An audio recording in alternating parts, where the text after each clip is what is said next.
Welcome back to r/AskReddit, where people are answering the question, what's the most ducked-up thing you've overheard? A woman on the phone with her mother crying about how the man she was having an affair with was cheating on her. On the bus about 10 years ago, two girls in their mid to late 20s. Girl 1 says, "OMG, you're pregnant. Who's the dad?" Girl 2, "It's Brad." Girl 1 responds, "Your brother." Girl 2, "He's only my half-brother, so it's fine." I think about this conversation more than I should. My dad and I were talking about work, and my sister overheard him saying he needed to send out a crew to shoot some witnesses. We are land surveyors. A witness is a marker in the ground that serves as a reference to another point. Shoot, in this case, means to take a measurement on the corner with a GPS unit.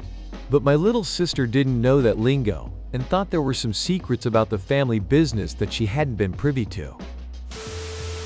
Overheard a guy I work with, he's in his 40s, on a call to a woman who he had on loudspeaker, tell her that he would lie to his mother about what hours he was working so they could meet in a hotel while his mother watched his 2 kids who don't live with him.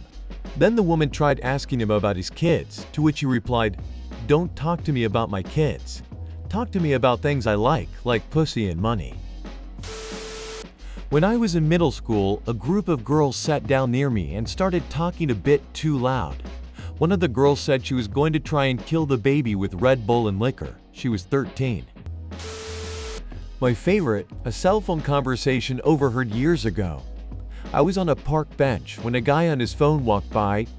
"Yes, alright, I get it, I shit on the floor. You happy? But if she just picked it up when I told her to, we wouldn't be fighting now." What? I overheard a guy in my school, whom I didn't know because he was 2 years younger than me, telling someone over the phone that he didn't want to live anymore. He was so tired of being lonely all the time and getting bullied day in, day out. His crying pierced my soul. I was really popular at that time, had a lot of friends, was always pulling pranks with them, knew the teachers pretty well. So one day, me and my best friend followed him to the bathroom. This sounds so weird, but we had been observing him, and we knew he hid in the toilets during breaks, and we kind of started a conversation on how his shirt was really cool and that we were a fan of the same band as him. And then we invited him to sit with us, and we kept that up until we graduated, and to this day, we're still friends. I regularly checked up on him during the time. I knew he was depressed, without telling him I'd overheard him when he was on the phone. He's doing great now. He's in his 2nd year of music academy. I don't know if we saved his life, but I sure bet we made it a little easier for him. And seriously, he's become one of my best friends. Such a sweet kid then, and still a great guy now. This one is super wholesome. It's nice to see that some people take this kind of action to help others. Not the most ducked up, but last month there was a guy in the hallway of our school talking with his doctor on speaker. I could hear everything they talked about. He thinks he might have an STD, and they talked about all of his symptoms and that his girlfriend told him she was a virgin, etc. Why the hell would you loudly talk about that stuff with speaker on in a public place? I was at work walking past some contractors sitting on a bench smoking. All I heard was one guy say to the other, "Well, she already took the best years of your life. Why shouldn't she take half of everything you own?" He then started laughing uncontrollably. The whole time the other guy was sitting with his head in his hands, obviously upset.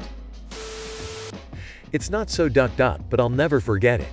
I was walking towards the subway when I saw what looked like a homeless man in a wheelchair, who had no legs, like just torso, going alongside a very tall man in a very nice suit, coming towards me.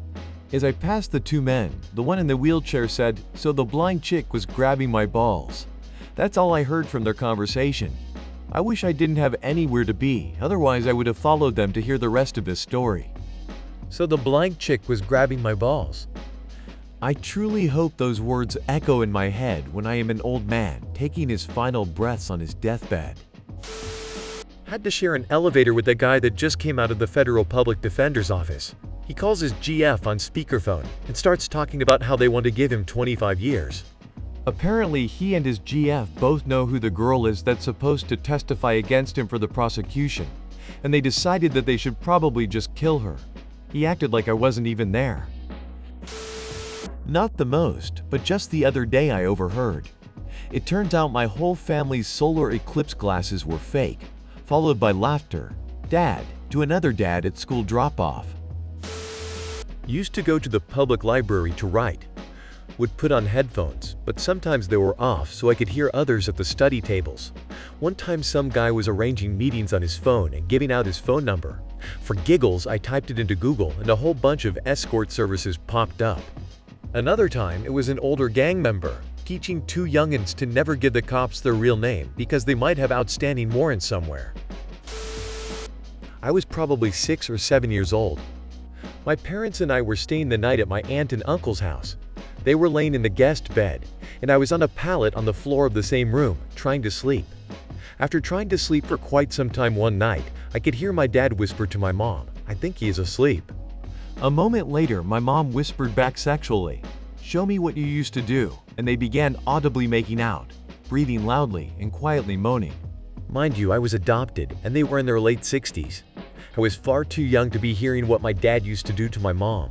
As I laid there, uncomfortably listening to the sexual time machine, they were going down. My stomach started to turn, and I finally cock-blocked my dad and belted out, "My tummy hurts." He took me to the kitchen to get some stomach medicine. A girl in a bus was talking to her friends about a guy that murdered someone in a park we passed by. She then continued talking about wanting to murder someone herself to know how it feels, and wondered about wanting to murder people more often after the first one. Worst part was that she was chewing gum insanely loud while talking too. I once overheard my manager and his subordinate in the break room saying that no one will find out about the off-the-book stuff they were doing. They were buying material using company money and doing their own work. They didn't know I was there because I was in the next room, changing into my normal clothes. A few weeks later, they were both caught and no longer work where I am. It was revealed they'd been doing it for 4 years, and both made $600,000 each. Not messed up in the way you're asking, but in college my roommate and I had a couple girls over, and we all seemed to be hitting it off. We were hoping to retire to our separate rooms to make out. Girls go to the restroom together, and I'm outside smoking a cig. Could hear them talking about getting with us. Girl I'm with, are you going to hook up with roommate? Girl he's with, oh yeah. You? Girl I'm with, ew, no. That definitely messed me up bad. I hooked up with girls fairly often, so it didn't ruin my life or anything, but that memory never left my head. Not the most, but pretty disturbing. I was sitting on my porch and could hear my neighbors talking. Granddaughter, look, grandma, a cat. Grandma, I don't give a duck. You can't get STDs from anal because you can't get pregnant that way, a girl I hooked up with years ago. Yes, I got an STD test before my next sexual encounter. Back when I used to live with my dad and his girlfriend, it was his/our house. She was the guest there. He used to travel for work a lot. I worked full-time and had to co-live with the GF and her kid. Prepped all my meals and did all my chores. Once overheard her telling her kid, "I ducking hate that ducking shithead. He was making noise last night when cooking ducking stupid kid." And that's when I got my own place. When I was little, my mom and I were at a library next to my dance studio waiting for my dance class. A guy on the phone speaking quietly, but not that quiet, was saying, "So many girls in this area, and they are all wearing little tutus. You really gotta come check them out. They are basically asking for it." My mom and another woman nearby went to the police station, also next door, to file a report. The police did nothing. A couple months later, we found out the police station was covering up crimes of a child predator. It made national news, I think, at least regional news. So I lost my trust in police when I was very young. But sadly, that wasn't the first time I got a bad feeling about a creepy man. This world sucks. I used to work with a maintenance tech who had formerly worked in corrections. One day he was outside having a smoke when I came up and lit my own, and he casually continued his conversation with our other tech. He was busy explaining that he worked overnights at the prison, and they were chronically understaffed, so when one night he did his rounds and came upon an inmate being gangbanged in his cell, he wasn't allowed to physically intervene because it would be a 5v1 situation. He had to wait for backup, which he knew wouldn't be available because they were understaffed. He told the guys to go easy on him. That still sticks with me. This was something my mom overheard, not me, and it's ducked up in the sense that it's so sad, it ducks with my heart every time I think about it. When my dad was sick in the hospital, there was a little boy, maybe 7 years old, a few rooms down from him. It wasn't the ICU, but it also wasn't just for folks who needed one night's stay to get better, if that makes sense. I think it was around Christmas time when this happened. So one night my mom was leaving to head home, and she overheard the little boy crying with his parents. As she walked by his room, she heard him say, "But Mommy, I've been so good this year. Am I in here because Santa thinks I was bad? I'll do better next year, I promise."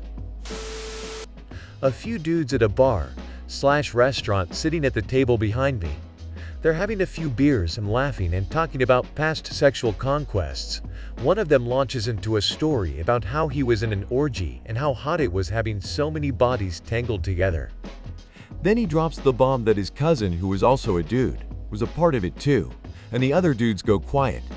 One of them asks if he did anything with his cousin, and he denied it hesitantly, then slowly says something along the lines of, "Well, it was very dark, and all the bodies were slick with sweat. It didn't really matter who touched who or what went where." Judging by the silence from his friends, it very much did matter. He kept trying to justify it, saying how hot it was.